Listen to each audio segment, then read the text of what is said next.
Fine. Welcome to the X22 Report. My name is Dave, and this is episode 372, and today's date is May 22nd, 2014, and the title of this episode is, As the Dollar Dies, the Next Event Will Rise.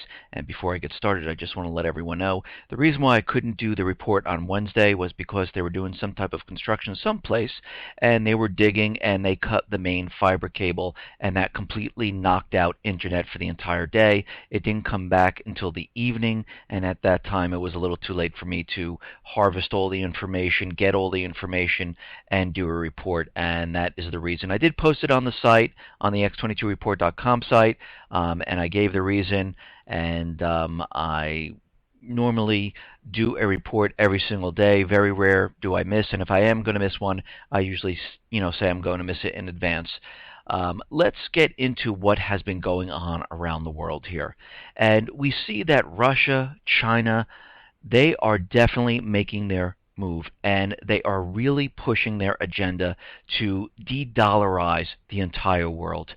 And they are making deals all over the place, and we can see that this is not going to stop.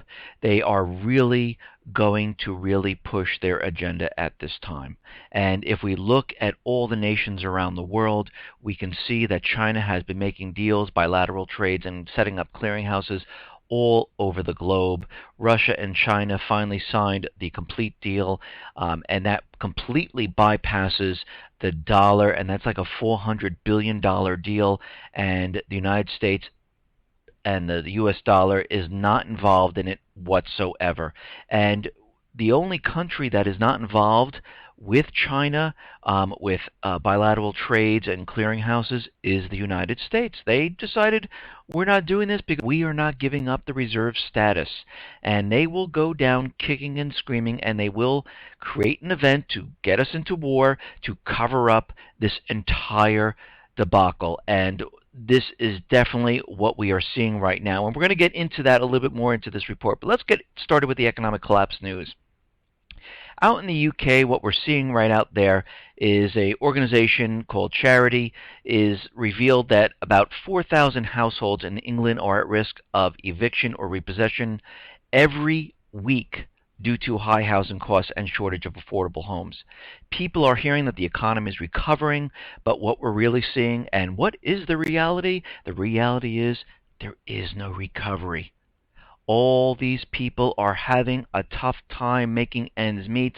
They're not bringing in enough money, and they can't afford their mortgages, their homes, and they are losing them. Even though the governments tell you that we are in a recovery, that everything is getting better, and if you go back to my other reports, I use the same exact thing that I've always been saying, is that every time the government tells you something, it is always the opposite. If they tell you they didn't know about something, they actually did. If they tell you we're in a recovery, we're headed for disaster. And if you look at the track record of the government, it is always the same. And not just the United States government. I'm talking about any government around the world. It is normally always the same. Now, here in the United States, what are we seeing here? Well, we are seeing that initial jobless claims have jumped most in 5 months. And more people now, because the layoffs are starting to take effect, and we're seeing more people are applying for unemployment, and we're seeing this start to rise. Now, of course, last month they were like, oh, look, we're in this recovery. We're starting to rebound. And again, you can't go by each week or each month that we're looking at. You have to take it over a long stretch of time. And if we go back over time, we can see their fake unemployment numbers don't even make sense for what is happening in the economy. Because when we look at the economy, we see real estate completely imploding, retail imploding. We see people are being laid off left and right, and these unemployment numbers make no sense whatsoever. They are completely useless right now. And when we look at the job situation, we have to remember how they calculate all this. All those people who have not been on an interview in the last 4 weeks or so, they are not included in unemployment. If you are continually sending out resumes or looking for a job or going to offices and pushing and trying to get a job, you are not counted anymore if it's over a certain period of time. And there was a survey out there saying that and this is a new poll, suggests that finding employment, particularly for the long-term unemployed, continues to be a struggle for Americans. 47% agree with the statement, "I've completely given up on looking for a job." 60% say looking for work has been harder than expected. 46% of the unemployed respondents reported not having had any job interviews in the prior month, and 23% report their last interview was in 2012. 45% of respondents say the economy is most responsible for them being out of work. And I can say from the people that I know that have been sending out resumes and trying to get headhunters and everyone to work for them, it has been very, very difficult to get anyone to come back and say, listen, we'll bring you in for an interview. What usually happens is they send it out, or the headhunter tells them, oh yeah, there's a job, and they hear absolutely nothing. And of course, time goes very quickly when you're unemployed and you're looking for a job. All of a sudden, 2, 3, 4 months go by and you're like, whoa, unemployment's running out. I still haven't gotten a job.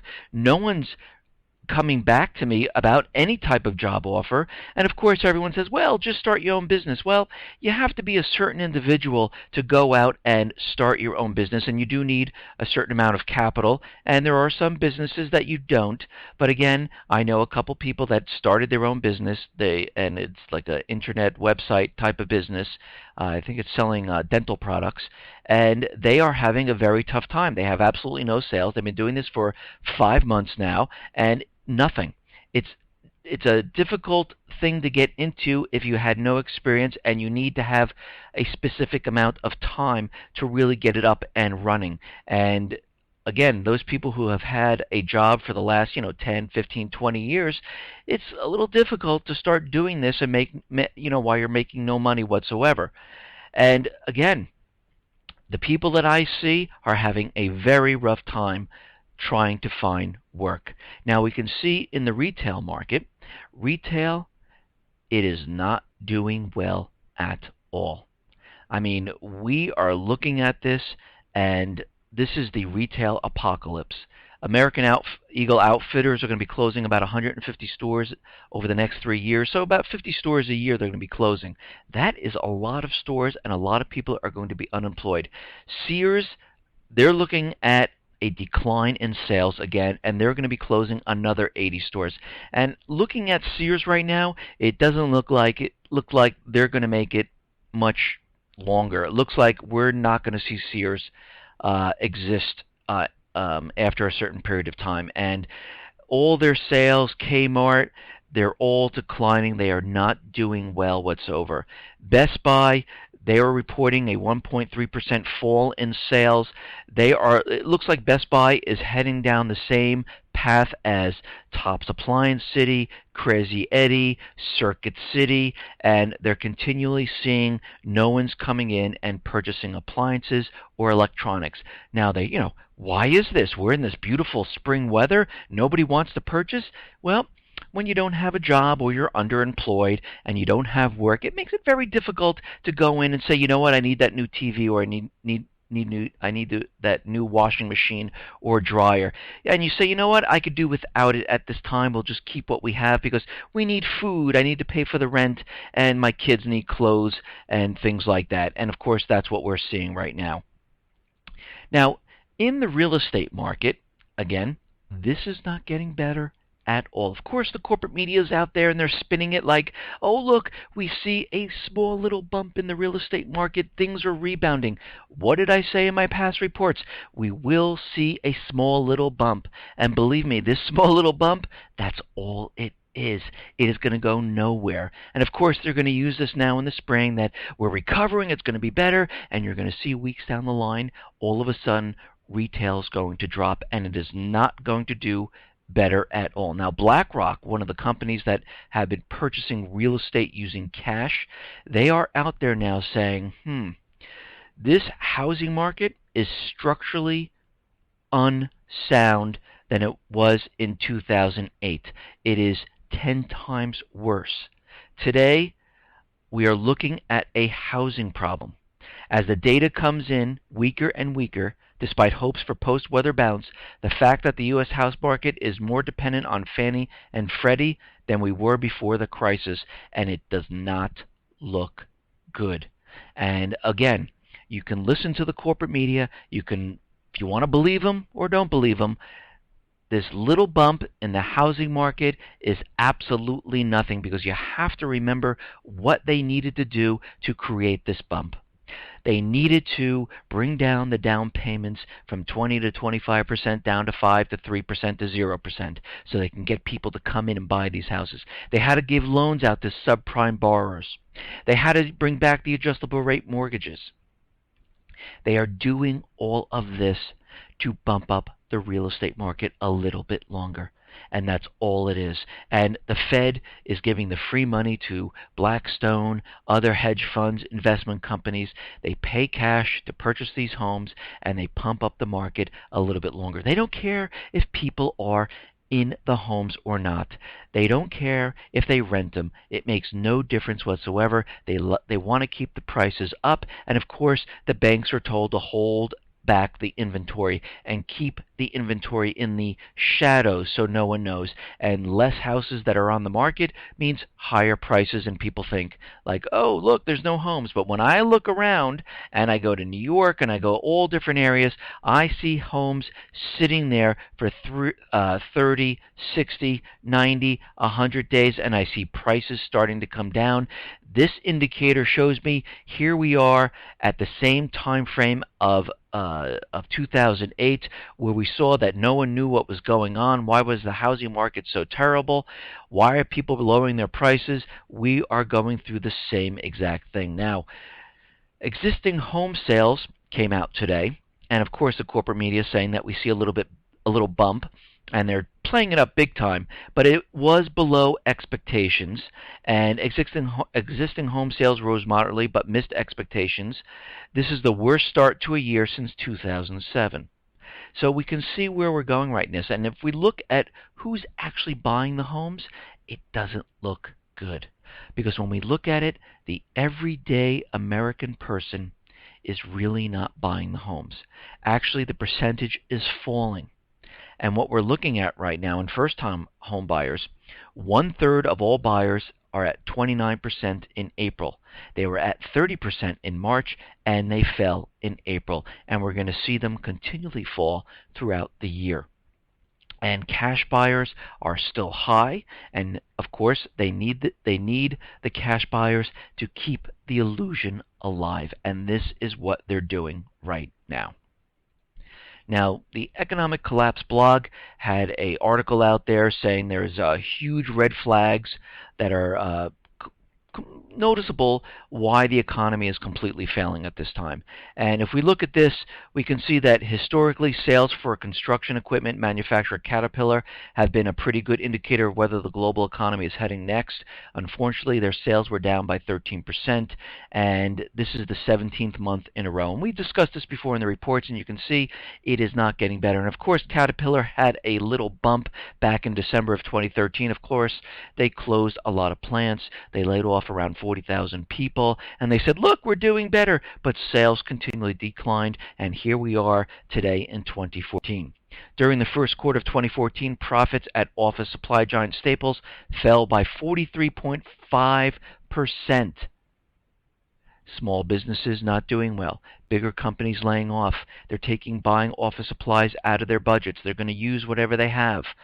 They're rationing staples, pens, paper, and they're not letting the employees take what they used to take. And this is why we're seeing all of this come around. And of course, Staples, as we know, is closing about 225 stores or so. Foot traffic at Walmart stores fell by 1.4% during the first quarter of 2014. They don't understand why. Well, I'll tell you why. Because people don't have the money, as they're making less or they're unemployed. The food stamp program has been cut.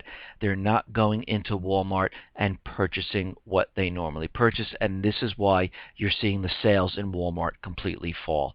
Of course, Sears, they're closing hundreds of stores, and they're closing an additional 80, and they'll probably go out of business altogether very shortly. According to the official government numbers, everyone is unemployed in 20% of American families. As families struggle to pay their bills, many of them are increasingly turning to debt in order to make ends meet. This is normally what happens. You don't have the income coming in. You're trying to keep your lifestyle. You need to pay for everything that's been going on, so you turn to credit cards and you bring in more and more debt, and eventually that comes to a screeching halt because the credit card companies will no longer give you more credit cards because you are top heavy, and this is when everything starts to fall apart, and this is when we see bankruptcies. This is when people start losing their jobs. This is when marriages start to end and things don't go well. And interest rates on student loans are scheduled to increase substantially on July 1st. This is not going to be good because students right now can't even pay their student loans. Why? Because 80% of them can't find jobs.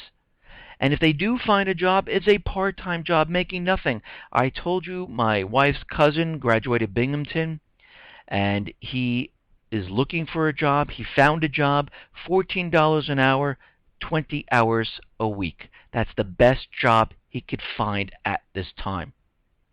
He has student loans. He has to live with his parents. He's going to barely pay his student loans with this money. Hopefully he has enough to do it. And you can see this is happening in many areas of the country. Students, the youth of America, they're having a very tough time making it. U.S. industrial production fell by 0.6% in April.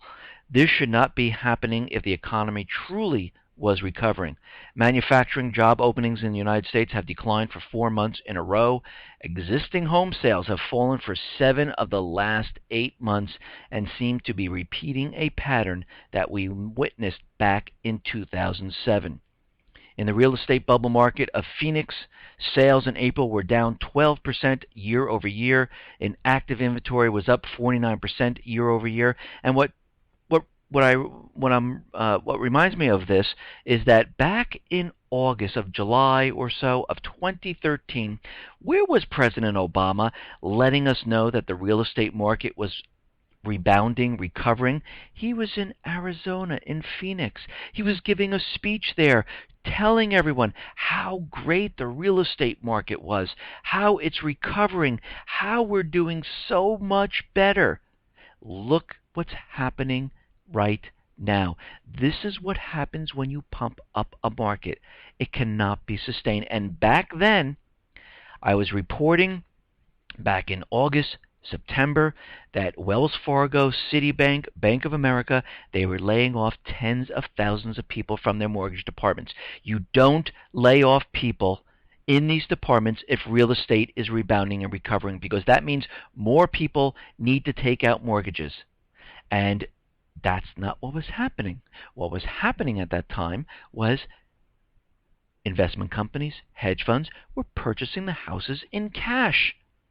And this is why we're seeing what we're seeing today. The housing market is imploding. It is not real. It is built on an illusion.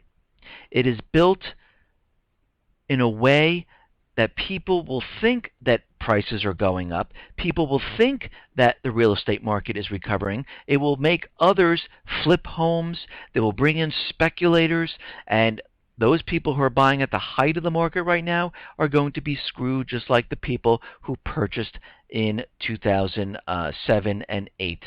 What I would suggest, and this is my personal opinion, if you're looking for a home, I would suggest, why buy at the height? Would you buy at stocks at the height? No.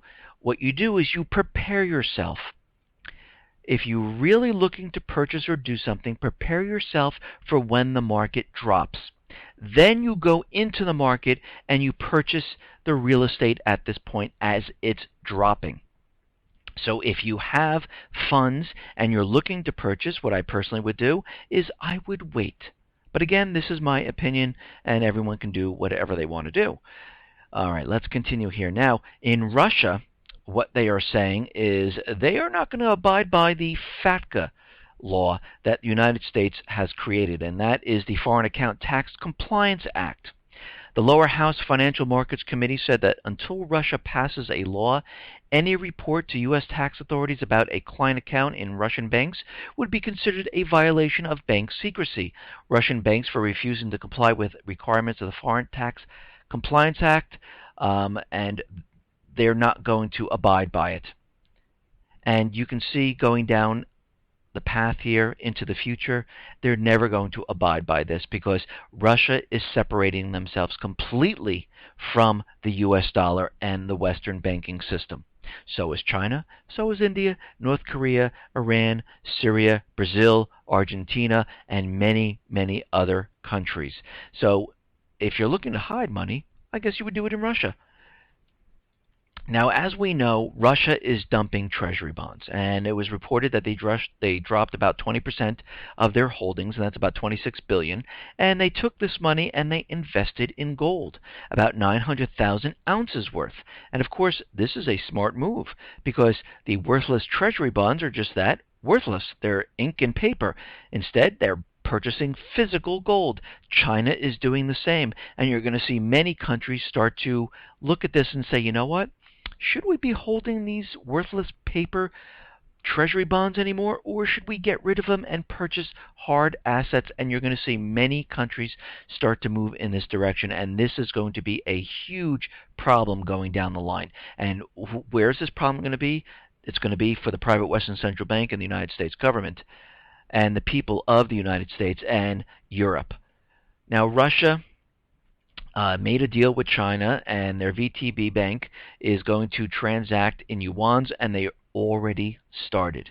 China is halting U.S. dollar transaction with Afghan banks, and again, China has a huge footprint in Afghanistan. They're helping them mine their copper. They're pumping in billions of dollars into the infrastructure, and right now, no more U.S. dollars in the Afghan banks.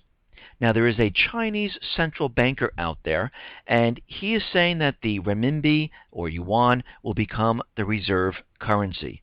China Financial Magazine Beijing has reported that Vice President of China's central bank, Pan, made some rather candid remarks about the dollar and renminbi/yuan at a recent monetary seminar. Over the past several years, the dollar has lost significant ground to other currencies in its share of international trade transactions and national reserve settlement.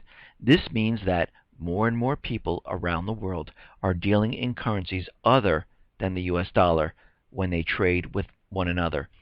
Central banks and national governments are starting to hold larger portions of non-dollar currencies. Now, I said this before, back in 2000, 55% of the countries and central banks held the U.S. dollar. Today, it's down to 33%. By the end of this year, it's probably going to be most likely about 20%. And we can see Russia and China are really pushing, and countries are starting to jump on board with this. Mr. Pan pointed out that China has signed bilateral currency swap agreements with central banks and governments from nearly 24 countries in an amount exceeding 2.5 trillion renminbi or yuans.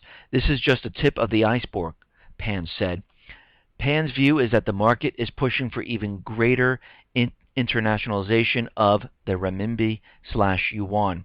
Not to mention, two banks in China and Russia signed deals yesterday to bypass the US dollar and pay each other in local currency. The West has just a small percentage of global population and nearly all of its debt. So you see what's happening here? The United States, the private Western central banks, and we talked about this quite a bit, every single country has a huge amount of debt. The United States, huge amount of debt. There will be a rebalancing. To believe otherwise is absolutely foolish, said Pan. They are making their move.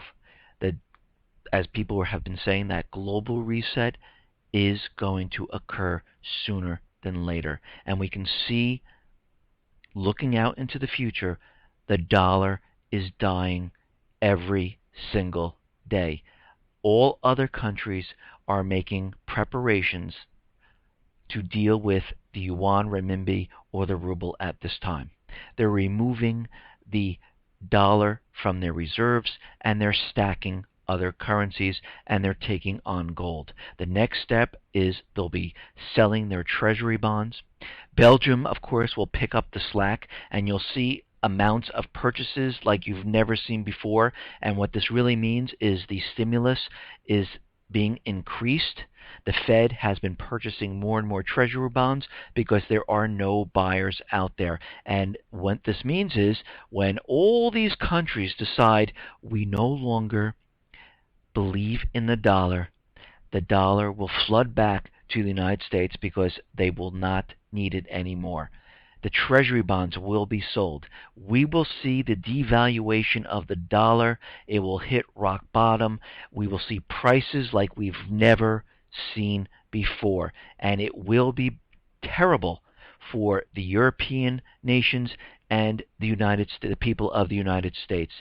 And this is why the United States central bankers are working as hard as they possibly can to start a war. Just look around the world of all the different flashpoints of where they're trying to push this agenda of war. And if they can't get a country to do it, they will do it with a false flag event because they do not want to be blamed for this collapse whatsoever. Why? Because they believe that once all this is over, and I'm talking about a war that most likely will go nuclear.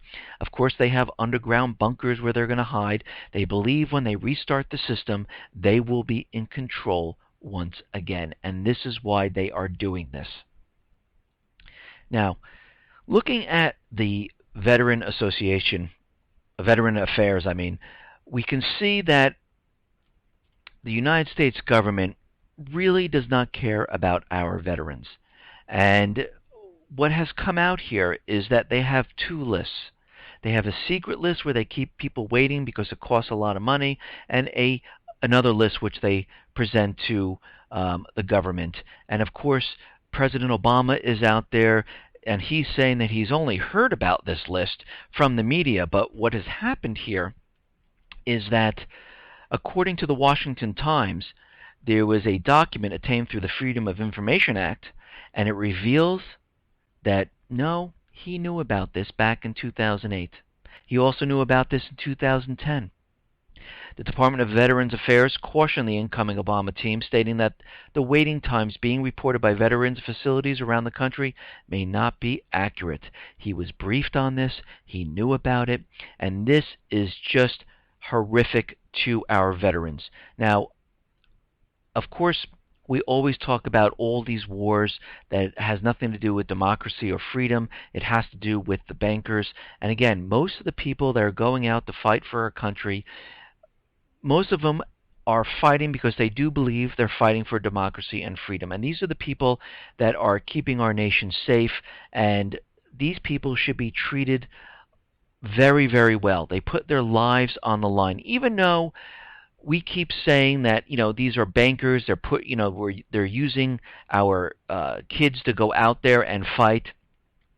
It doesn't matter. They're still fighting for the country. They might not know why they're fighting, but they would do it in a minute to defend our country. They're getting hurt. They should be able to get unbelievable health services. They should be paid for the rest of their lives. They should have the ability to live a nice life. They put their lives on the line to fight these wars. And if we look at our fearless leaders in government, they're sitting there where they're not fighting. They're sitting behind a cube or in an office and looking at a computer screen, and they have golf courses. They have the best health insurance. They have perks like you can't believe. But those soldiers that go out there and put their lives on the line, what are they getting? Benefits being slashed. Pensions being slashed. This is disgusting to me. We should be honoring them. They should have better health insurance than our government officials. They should have better pay than our government officials. These are the people that help the nation protect itself from other countries. Now, again, they might not know why they're doing this, but that's meaningless at this point. Their belief was we were going out there to fight for the United States.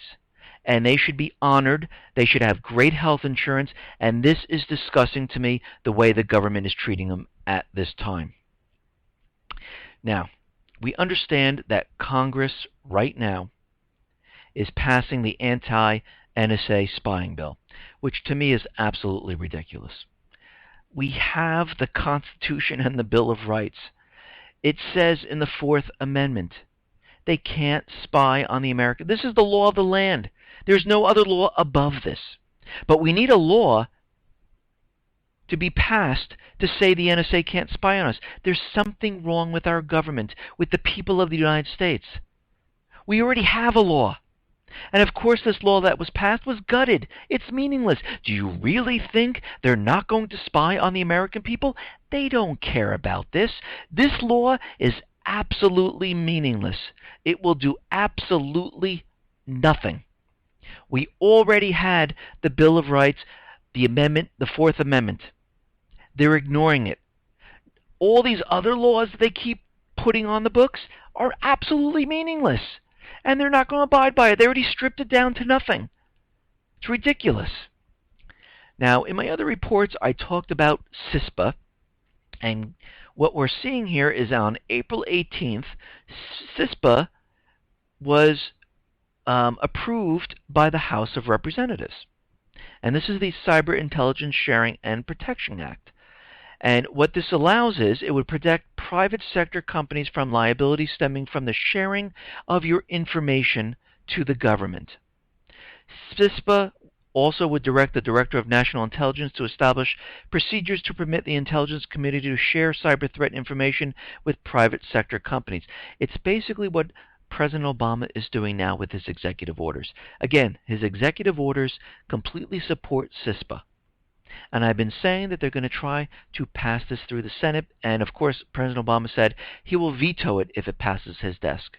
Well, then why is he setting up all the executive orders? Why did he give DHS the authority to go out and create this program where companies can voluntarily give the information to the government, your private information? Because eventually it's going to be permanent. It's going to be required of every single company to give this information to the government. This is why he's been creating all these executive orders that support CISPA. I'd be shocked if this law eventually passes the Senate, goes to his desk, and he vetoes it. And again, like I said, we are seeing all of these cyber attacks on Target, Neiman Marcus, and this is what prompted the pushing of this CISPA type of law and all these executive orders. And they're going to push this through, and what this means is they're completely taking over everything, and they will have all the information they need from every single company, how much money you have, where you're doing your shopping. They will know every single thing about you. This will bring everything into a clearer picture for that social profile on each person. Now, on Tuesday, I reported that there was martial law in Thailand, and of course, the military said we're not staging a coup right now. Well, we come to learn that yeah, they staged a coup right now. The military imposes nationwide curfews on all the people. They have to be in by a certain time. And also, they are banning gatherings of more than 5 people. Well, we kind of heard this here in the United States, right, in Virginia, that you can't gather and you can't have more than a certain number of people. This is very dangerous to the government. And we can see right now Thailand's army has temporarily suspended the constitution. And again, it looks like they're going to remove the acting puppet regime at this time, and we'll have to see who they replace it with. Because the people were rising up saying they didn't want this puppet regime. They had enough, and they want a real election, and they want to elect someone to represent the people. We will see which direction the military goes in, and we'll have to keep a close eye on this. Now, in Nigeria, U.S. officials are out there, and they've done an analysis on Nigeria, and they're saying that they're questioning the military of Nigeria, that they don't know if they're capable of rescuing or even locating the more than 260 girls abducted by Boko Haram. And this is why the military, the United States military, needs to go into this region. And I think Nigeria is pushing back a little bit, saying, you know what, we don't want you in here. And we have to remember China and Nigeria, buddy-buddy.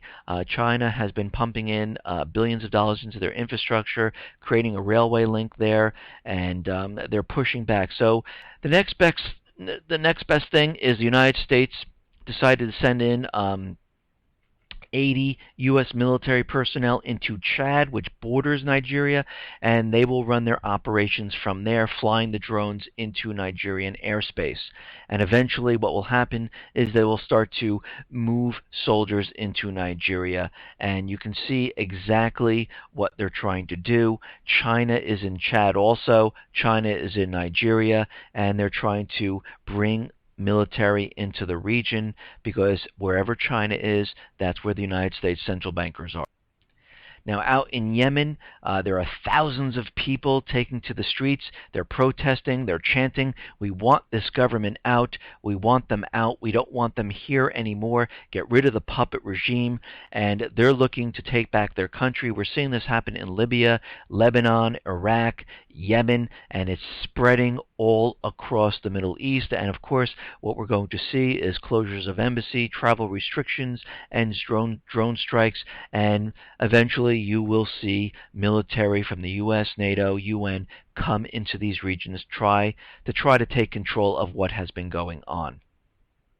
Now, China is calling for a new security structure, and this is going to be with Russia and Iran. They want to make this permanent, where they're going to say, listen, we will back each other up if something happens. So if the United States central bankers go into Syria, then into Iran, Russia and China now will get involved, and this will turn into World War III. And we can see all sides are now starting to take military action, moving their assets, making deals with other countries, because they understand what is coming. They understand World War III is here already. There's battles going on in Central Africa. There's battles in the Middle East, in the Ukraine, and in the Pacific. And when we look back on this, 8, 10, 15 years from now, they will say, yes, this is when World War III actually started. Again, we're just looking for that one little hiccup that starts everything off, that little spark, and we don't know what that's going to be, but there will be an event that will kick off World War III to overdrive, and this will cover up the collapse completely. Now, Russia is signing a deal with India, and they are building 2 nuclear units in India, and Russia is also going to build 8 nuclear power plants in Iran. So Russia has been making deals all over the place. They're getting ready to deal with all these different countries. They're building nuclear plants.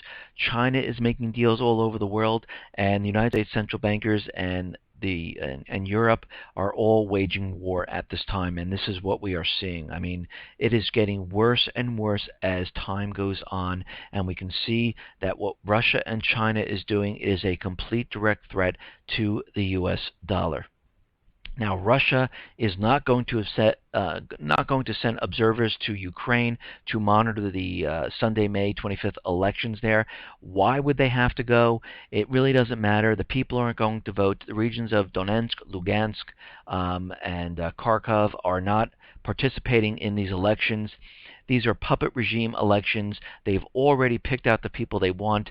It's not going to be a democratic election. They already know who's going to be in there, and it doesn't really matter who it is, because they're all part of the puppet regime. And they're not sending observers there because they realize that this is all staged completely.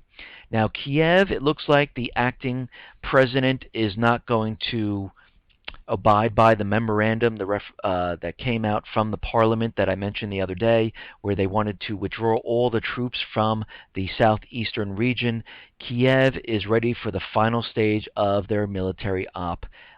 in the southeastern section. And what this means is they're going in there and they're going to clear the east of the terrorists. And what that really means, they're going to clear the region of the people who want freedom, democracy, and do not want to be part of this puppet regime. And it will be a bloodbath when they push this forward. Now, Latvia calls for permanent NATO military bases in their region. They're getting very nervous. They want NATO there for protection.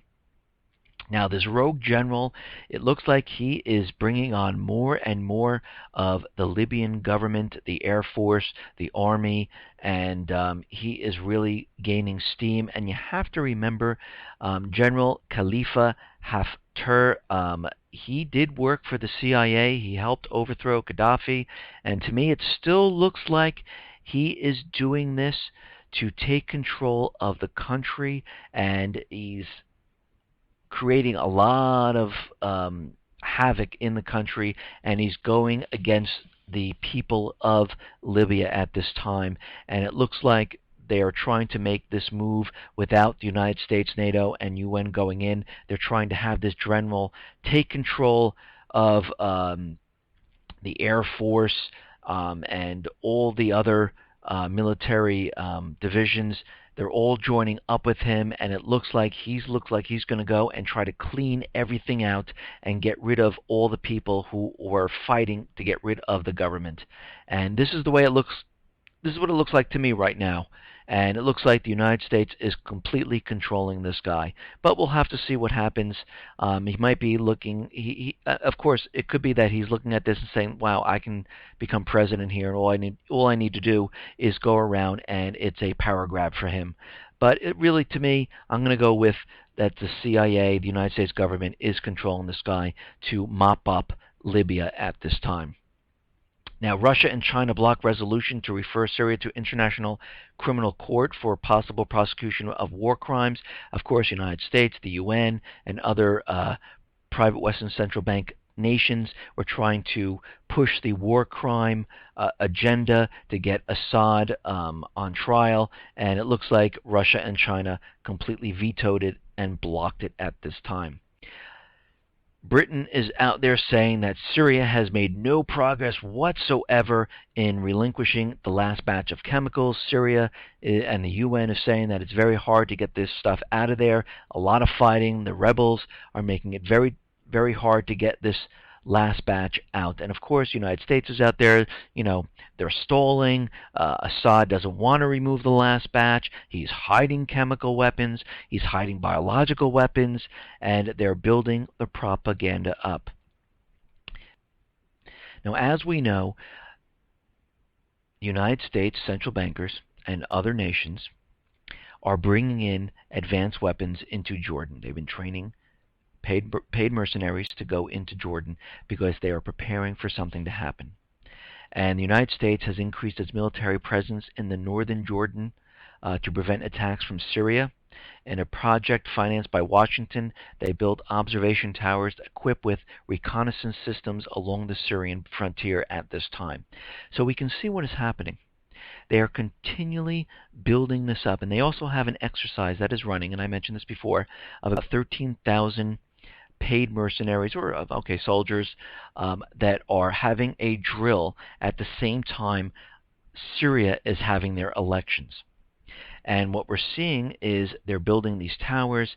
U.S. troops are in the northern section of Jordan, and we have other types of paid mercenaries that are being siphoned into Syria. And I wouldn't be surprised if they try some type of assassination, or we might see some type of an event occur someplace in the United States or in Europe. And what is very interesting is someone emailed this to me, Lewis, and it's a Craigslist ad. And it says, role players for military mock simulated disaster in Atlanta. Compensation $100 a day. Government contractor is seeking several individuals to act as a role player in the simulation of mass casualty exercise. Role players will participate in an exercise that will replicate civilians in the area that have been injured during a large-scale disaster. Role players will be medically treated at one of the many triage centers set up for the simulation as a training exercise for the medical units. This is going to happen the June 27th, 28th, and 29th. So it looks like this could be an indicator of something happening during the later part of June. And it looks like it could be some type of false flag event. So we're going to have to keep an eye on this. And we already know today, and we've seen it all over the net, that Tampa was having these black op drills in Tampa, flying in helicopters, live gunshots. And we've seen many of these drills all across the country. We've seen it in Miami, in Texas, in California, in New York, and it's happening all over the place. Now, we understand, and we talked about this quite a bit, there was a dry run in California to knock out the power grid in California. And of course, all the government officials and all the experts are out there saying, yes, this was a dry run. It was military. It was like a military op. They knew exactly what they were going to do. And then all of a sudden, this was yesterday, an advanced group of hackers recently attacked a U.S. public utility, compromising its control system network without affecting the utility's operation, according to the U.S. Department of Homeland Security. So it looks like they're making little dry runs to make sure they're able to do what they need to do here. DHS said that hacking group may have launched the latest attack via an internet portal that allowed workers to access the utility's controls. So we have a dry run, and now we have a dry run of a cyber attack. Do you think they're planning something here? Do you think the power is going to go out? And if we start putting all this together, we have the buildup in Syria. We have the opposition is the new government being formed. All the embassies for Syria were closed. Government officials were asked to leave. And there's a drill going on at the same time the elections are going on in Syria. Then we have this ad in Craigslist. We also have the explosives that were sent around the world to different embassies, could be Ukraine or other unknown locations, and this was through the State Department, and these packages are not checked because they're exempt from inspection. So we can see that something is definitely happening here. And then we see the run-up of al-Qaeda. It's all over CNN. It's all over the Internet. It's all over the corporate media. And what we're seeing here is there are reports out there saying that the threats from the groups from al-Qaeda have evolved in recent months. Officials are studying the threats to determine strength of them. Belief sites within the United States and Europe are being targeted at this time. Source of threats come from Arabian Peninsula, Pakistan, and Syria. And when they're saying that these threats have evolved over the past 6 months, U.S. officials had believed that the terrorist organizations was focusing on planning attacks outside the United States, but now they are seeing there are targets being selected within the United States at this time. And the Justice Department has tapped a veteran prosecutor to probe the flow of foreign fighters, including Americans who are joining Syria's rebels. U.S. officials said in a sign of heightened alarm over the threat of radicalized militants returning home. U.S. and allied officials say their main fear is that veteran fighters radicalized by their Syrian experience are going to come back to the United States and do something. This is all propaganda. They're going after the veterans, and they're going to blame them for this next event because they're veterans and they're part of al-Qaeda. We can see how the picture is being formed at this time. On CNN, they were out there and they're saying that U.S. is facing a triple threat from al-Qaeda. CNN Pentagon's correspondent Barbara Starr reported Tuesday on a triple threat from al-Qaeda.